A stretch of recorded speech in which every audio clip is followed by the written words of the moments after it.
Eerie calm hangs over Connecticut's largest city tonight. Earlier, protesters filling the streets in Bridgeport after a report released by prosecutors in a police-involved shooting. It found rookie officer James Boulay was justified when he fatally shot unarmed teenager Jason Negron.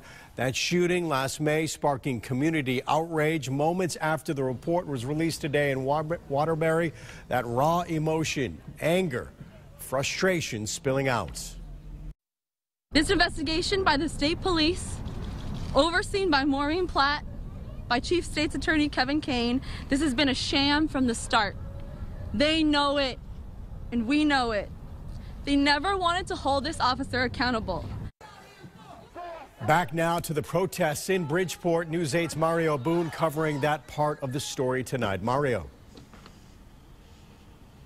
Things definitely quieter now. The cops moved in about a half an hour ago, broke down the barricades, they reopened Fairfield Avenue, and all that's left right now is this solemn memorial behind me here, marking the spot where that 15-year-old was killed.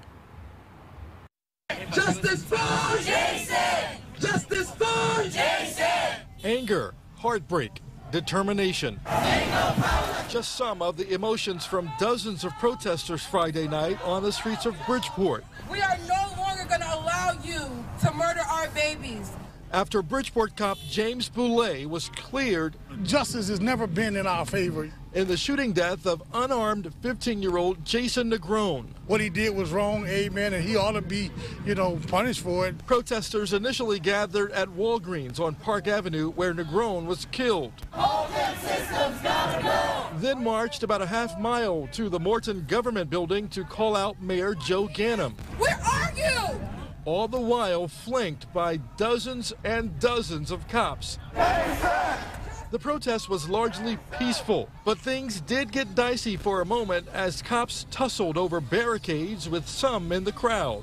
The most recent example of police not being held accountable. The ACLU blasted prosecutors' decision not to bring charges. The only people policing police are themselves, and there's a problem in that system.